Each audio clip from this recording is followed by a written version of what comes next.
Bueno, antes del corte les decía que vamos a hablar sobre el sistema de salud en la Argentina con una persona que es el licenciado Juan Ibarguren, que conoce profundamente el sistema y que escribió una nota recientemente, periódicamente suele publicar en La Nación, y la semana pasada escribió una nota muy interesante sobre el sistema de salud. Le voy a agradecer, Juan, te agradezco muchísimo. No, el agradecimiento siempre a ustedes, a Alfredo. Y realmente el artículo, comienzo diciendo lo siguiente antes de preguntarte nada. Una afirmación que hay en el artículo, que es que no está en la agenda, recién hablábamos con Oreste que estamos camino a elegir dentro de alguna semana gobernador, diputado, etcétera, pero da la impresión que no está en la agenda la discusión de la salud, que es un tema tan importante, aunque su mayor importancia sea a mediano plazo, cosa que también está destacada en el artículo. Si vos me tuvieras que decir 3 o 4, digamos, rasgos que caracterizan esta precariedad de nuestro sistema de salud, ¿cuál dirías? Sí, la primera retomo la apasionante charla que tuvieron con Oreste, y creo que la Argentina últimamente, no es mío esto, discute solamente el contexto, discute los contextos políticos, los contextos de un candidato, y se dejan de lado temas que son estructurales y que después tienen consecuencias estructurales. Y el sistema de salud es uno de ellos.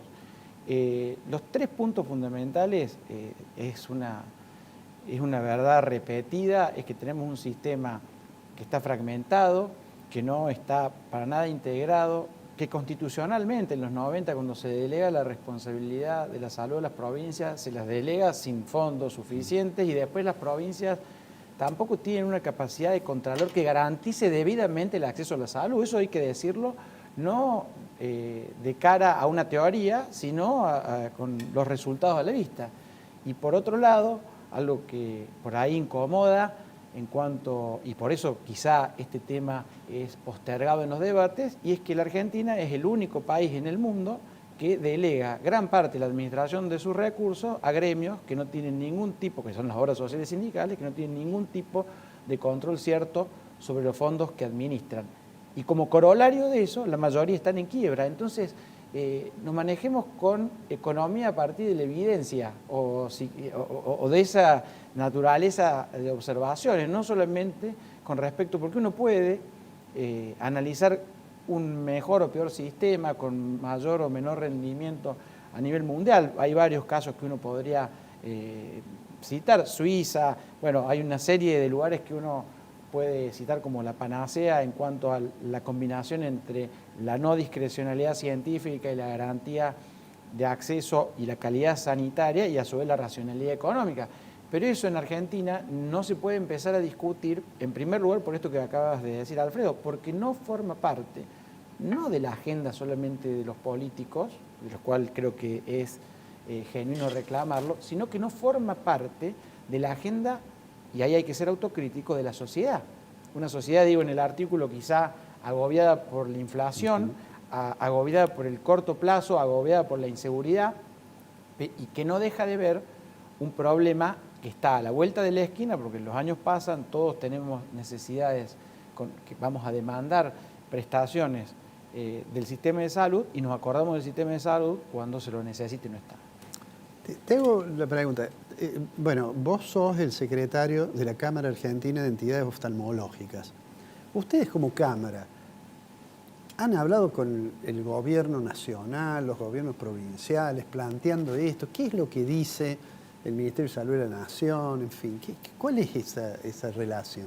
Nosotros, Alfredo, hemos tenido un trabajo muy activo, no solamente con el gobierno, con el cual hemos tenido una serie de recurrentes reuniones con la Superintendencia de Servicios de Salud para manifestar sobre todo el problema específico de la distorsión o la asimetría que hay con respecto a los aranceles que hoy abonan los denominados financiadores, el Estado, las obras sociales sindicales y las prepagas, con respecto, digo asimetría, con respecto a la evolución de los costos.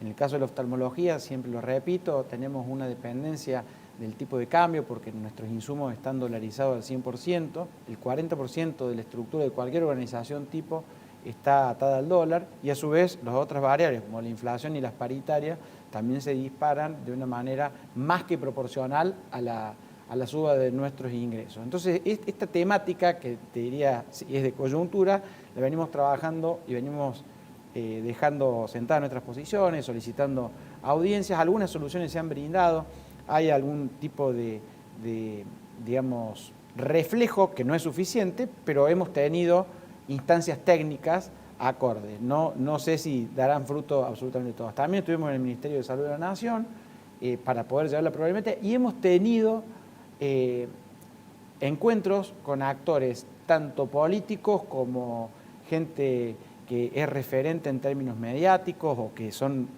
líderes de opinión para poder instalar este tema, porque uno de nuestros objetivos tiene que ver incluso con lo que decíamos en esa nota, disculpame que haga referencia, pero quizás es el vector ordenador de esta exposición, porque resume una serie de cuestiones, es poder lograr que se concientice sobre el problema que tiene hoy la Argentina de cara al futuro con respecto a la salud y que los daños van a ser irreversibles. Entonces, estamos haciendo un trabajo que excede el corto plazo y la necesidad inmediata que hoy nos pone bajo de la línea de flotación para que este tema se discuta porque lo consideramos sumamente grave en cuanto a cómo va a afectar a la calidad de vida de la población.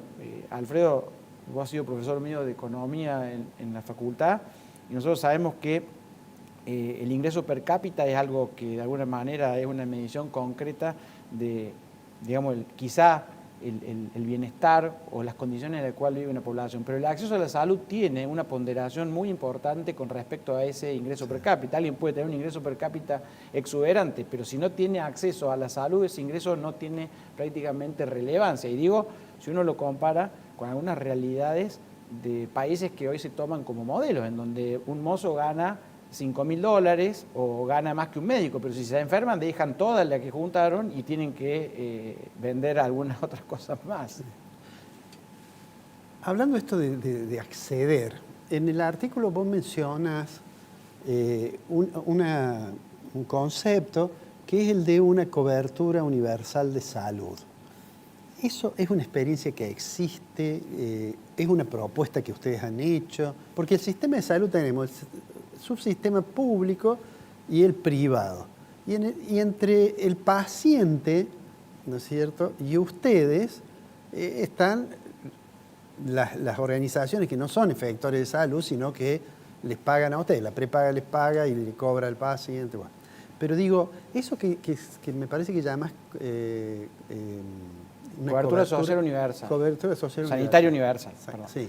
Ese es un proyecto sobre el cual está trabajando la Organización Mundial de la Salud y algunas entidades como OCDE o como determinadas, digamos, instituciones globales que han entendido el valor estratégico y la conexión entre la economía y la salud. Esto no es reciente, esto después de la pandemia se profundizó, incluso se generaron una serie de organismos específicos para hacer un seguimiento, porque no puede estar de alguna manera divorciado un tema del otro. La salud tiene un costo y hay que sostenerlo y hay que generar los recursos para que esto sea así.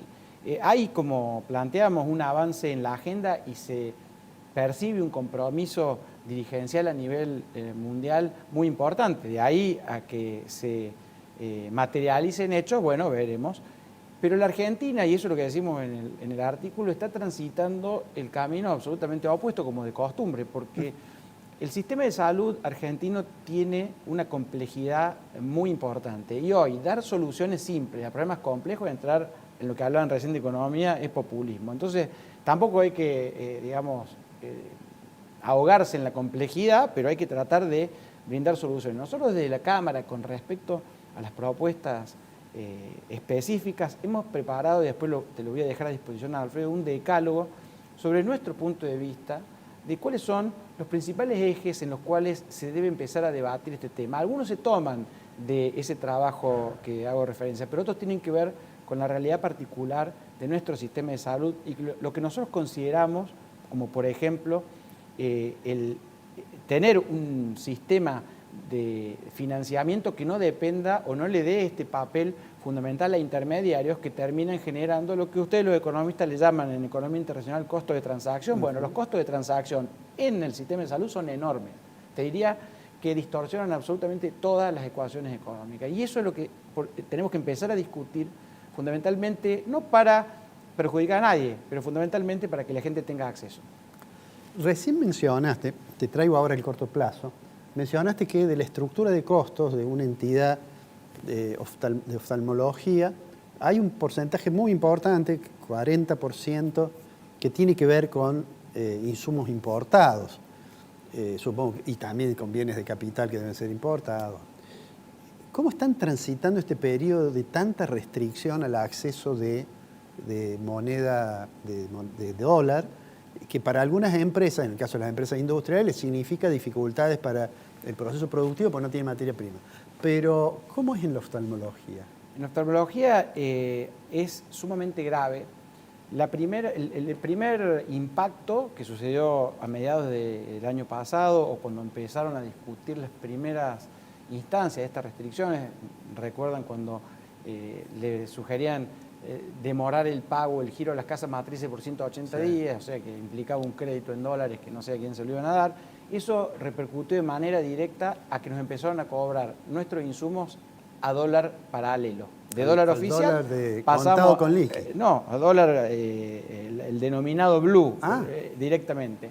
Después, además, eso generó un disparo exponencial de nuestros costos, porque un aumento de más del 100% de los valores hablo de medicamentos descartables, fundamentalmente, por ejemplo, lentes intraoculares, que es una de las prótesis más utilizadas, porque la catarata es la cirugía más realizada en el cuerpo humano, entonces la cantidad de cirugía realizada anualmente es enorme. Y las lentes son importadas. Y las lentes son importadas y son una condición sine qua non, no existe cirugía sin lente. Claro.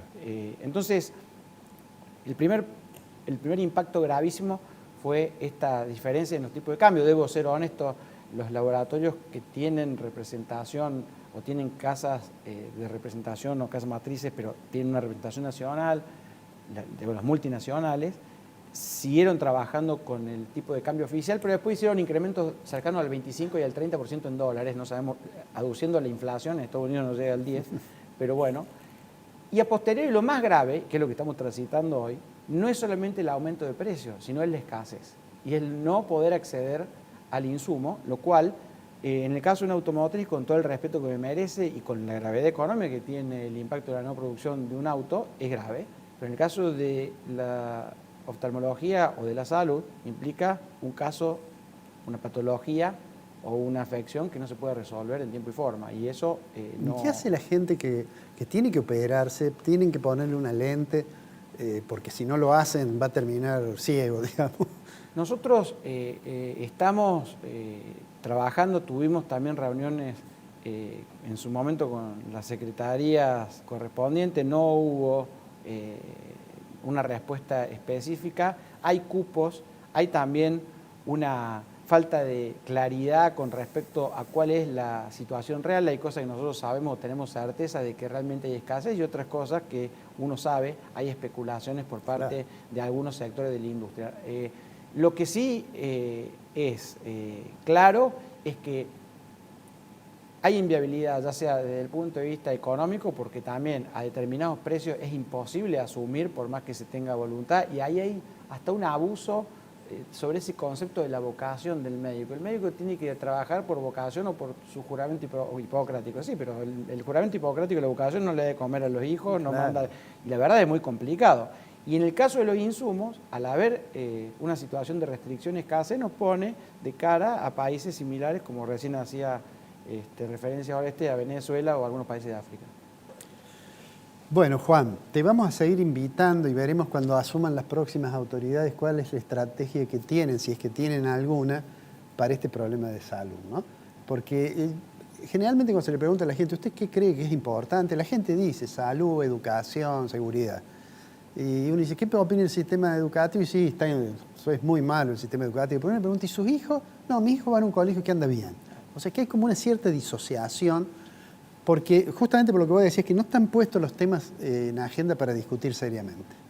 Yo te agradezco, Alfredo, y te digo, te voy a girar el decálogo porque nosotros en la Cámara hemos previsto que el diagnóstico está bien, pero ya cumple un ciclo. Nosotros queremos además ser escuchados, sentarnos en la mesa y aportar nuestro grano de arena, pero aportarlo. Bueno, aprovecho además y te felicito por la realización de Casa FOA en Córdoba, que sé que fue un gran esfuerzo y que además tuvo un gran éxito. Así que te felicito por eso y bueno, te agradezco nuevamente, ¿eh? Muchas gracias, Alfredo. Y lo de Casa FOA, además de haber sido un éxito, transitaron más de 40.000 personas, fue la demostración de que el sector público, privado y diferentes regiones pueden unirse a partir de un fin noble y tener éxito. Creo que Claro. nos hace falta ese tipo de cosas en Argentina.